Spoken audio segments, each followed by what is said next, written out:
Assalamualaikum warahmatullahi wabarakatuh. Bismillah wassalatu wassalamu ala rasulillah amma ba'du. Ananda kelas 3, hari ini kita memasuki mata pelajaran baru yaitu Bahasa Indonesia. Hari ini kita akan membahas mengenai tanda baca. Kenapa tanda baca itu harus kita pelajari? Karena untuk bisa memahami sebuah kalimat dengan baik dan benar, maka teks tersebut harus dilengkapi dengan tanda baca yang tepat, ya.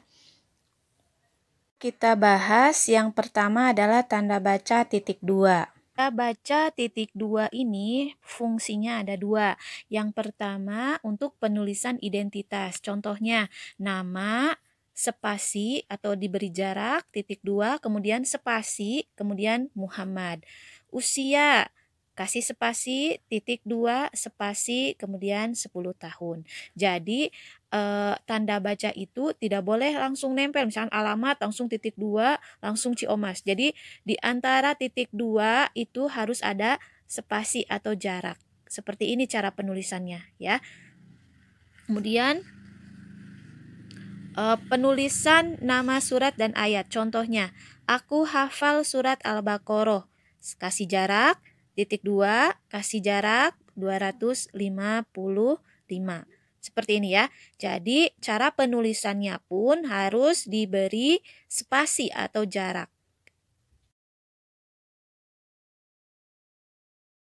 Baca yang kedua adalah strip. Seperti ini ya, strip. Nah, atau disebut juga tanda hubung. Fungsinya ada 2. Yang pertama pengulangan kata.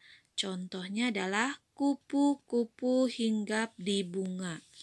Nah, cara penulisannya adalah tidak diberi jarak atau spasi ya. Jadi langsung kupu, strip, kupu, kupu-kupu. Kalau tadi harus diberi jarak. Kalau strip, tidak. Ini cara penulisan yang benar. Kemudian, fungsi yang kedua adalah mengandung arti sampai dengan libur sekolah mulai 14 Juni, jarak, strip, jarak, Juli. Seperti ini ya cara penulisannya. Yang ketiga adalah tanda baca garis miring. Bisa dilihat di sini tanda baca garis miring itu fungsinya ada 2, yaitu pengganti kata per. Contohnya 1/2 artinya setengah. Nah, penulisannya itu tidak diberi spasi atau jarak ya, seperti pada di foto. Contohnya lagi, harga buah jambu 10.000 per kilogram. Tidak diberi spasi. Fungsi yang kedua adalah pengganti kata nomor rumah pada penulisan alamat. Contohnya, rumahku di Jalan Mawar, Blok C, garis miring 12. Lihat penulisannya tidak diberi spasi ya atau jarak. Yang selanjutnya adalah tanda baca kurung. Fungsinya ada 2. Yang pertama mengurai singkatan. Contohnya, aku sekolah di SDQ. SDQ-nya besar. Kemudian harusnya ini jarak ya atau spasi. Setelah SDQ itu spasi, kemudian tanda buka sekolah dasar Quran, kemudian tutup happy school. Fungsi yang kedua adalah menguatkan penjelasan. Contohnya, harimau termasuk karnivora. Spasi, nah, terus buka, hewan pemakan daging, tutup. Jadi karnivora itu dijelaskan dalam tanda kurung. Yang selanjutnya, yang terakhir adalah petik. Nah, ada 2 fungsinya.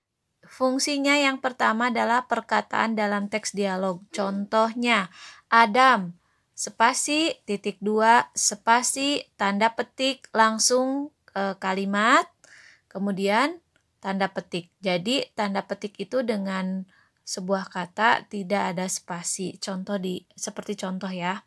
Yang kedua, penulisan sebuah judul dalam kalimat. Contohnya, Contohnya, aku membaca buku, tanda petik, langsung tidak ada spasi, kisah Nabi Isa, langsung tanda petik, tidak ada spasi seperti pada contoh. Baik, itu yang bisa Bu Dani sampaikan. Mudah-mudahan dapat dipahami. Apabila ada hal yang ingin ditanyakan, silahkan bertanya via Wapri. Selanjutnya, worksheet-nya silahkan kerjakan halaman 78 ya. Yang perlu diperhatikan pada saat mengerjakan tugas halaman 78 adalah yang pertama, penggunaan huruf kapital harus diperhatikan. Ingat, ini adalah pelajaran kelas 2. Yang kedua, spasi atau jarak ya. Nah, spasi atau jaraknya itu pas di tanda baca mana aja gitu ya. Yang ketiga adalah tanda baca yang tepat pada kalimat yang tepat. Setelah mengerjakan, silahkan foto, kemudian kirimkan ke Bu Dani via Wapri ya. Bu Dani akan nilai melalui via online. Bu Dani tutup dengan wassalamualaikum warahmatullahi wabarakatuh.